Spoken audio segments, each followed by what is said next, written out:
All right, I'm going to start with something different because I normally only read, as most people do here, poetry. But I came across a story that I wrote about my experiences in my old neighborhood that I mentioned before, Inwood, and I wrote this in 2013, and it's called "I Know You." Bob Donahue, brother of five other Donahues, including the illustrious Chicky, was posted on an Inwood mailing list that we always seemed to get in trouble when we went out of our neighborhood. Never was this truer than circa spring 1975-78, when a cadre of Inwood folk, including this writer, attended a Pace College beer racket. For those not in the know, a beer racket is an event put on by a college of fraternity or entrepreneurs, which the entry fee entitles the attendee to all the beer you can drink. There's also usually a band or records and dancing that distracts the attendees from drinking too much beer.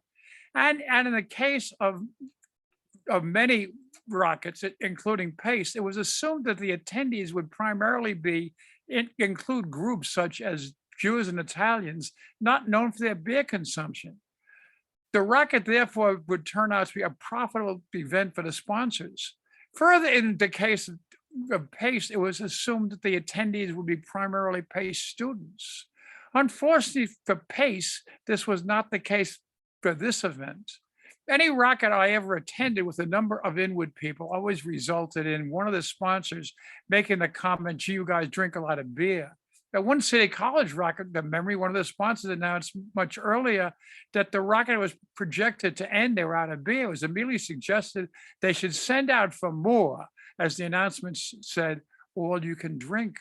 When the sponsor replied, "But you guys drink a lot of beer," Jake Mahoney put his hand on his shoulder and said, "You guys like to dance, and the dancing goes on. We like to drink, so get the beer." And they did. At the end of the night, a punishment for causing interruption, drinking, Jerry Moran blew off terrible smelling stink bombs behind curtains, causing an evacuation of premises. Jerry was a non-drinker. He was just looking for an excuse to try out the stink bombs. Well, I was at the Pace racket because a close friend of mine, Bill McLaughlin, went to Pace and invited 4 or 5 of his friends of us to a tea. In some way, the word spread through the neighborhood, and it seemed like half the attendees were males in the bar scene.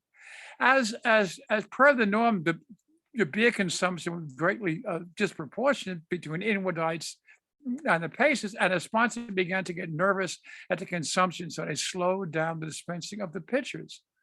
I, who had already had more than enough of the beer already consumed, was sitting alone at the table while others were off looking for replacement pitchers.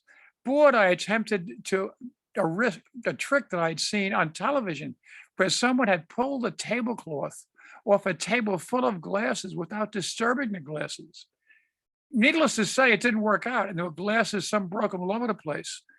I tried to straighten out the mess as best I could, not very well. Shortly, a rather nerdish-looking fellow with glasses and short hair came over the table and told me I would have to leave. I tried to explain that I had not meant to break the glasses and I would certainly pay for them. He replied that we could discuss this later and walked away.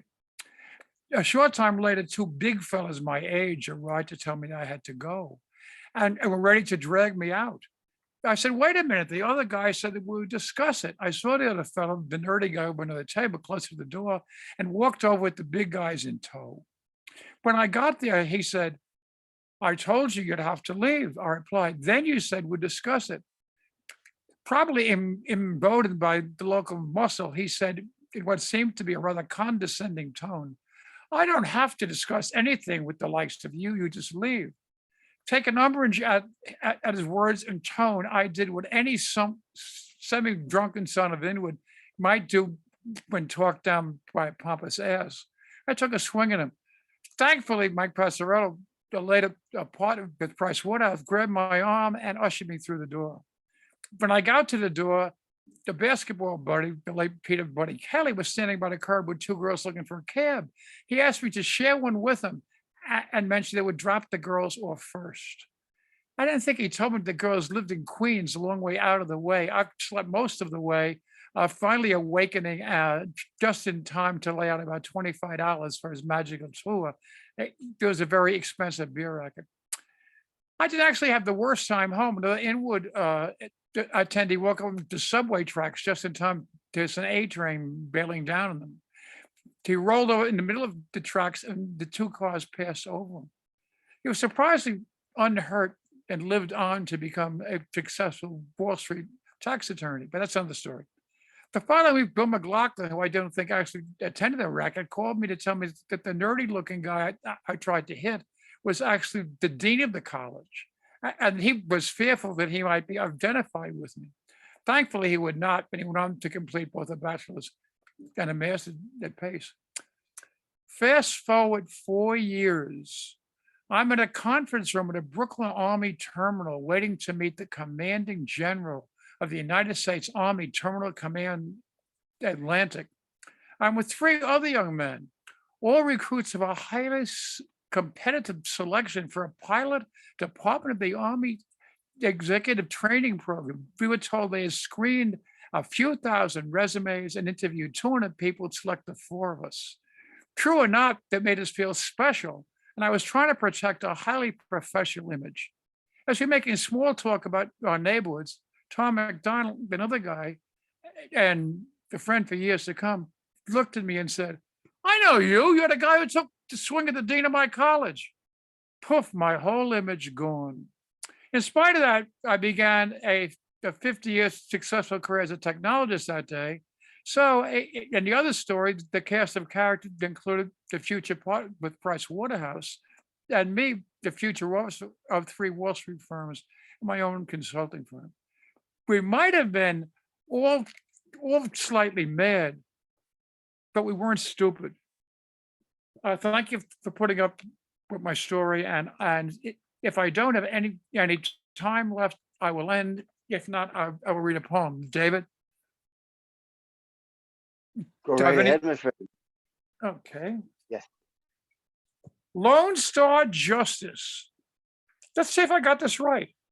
A physician in Texas fearing for the life of his patient may follow his Hippocratic oath and whisper in the rear, "You may get better treatment from a colleague in New York."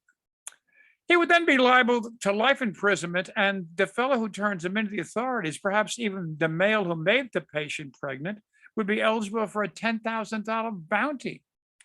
Sounds like a Stephen King plot to me. What? It's real in the United States? And in answer to the question on my health, in the last 2 months, I've had bladder stones and kidney stones blasted out of my body. In the old days, I had to go through a very sensitive organ, but now kidney stones can be blasted from outside the body. That's not quite the same with bladder stones, but I'm here and hopefully all the stones are gone.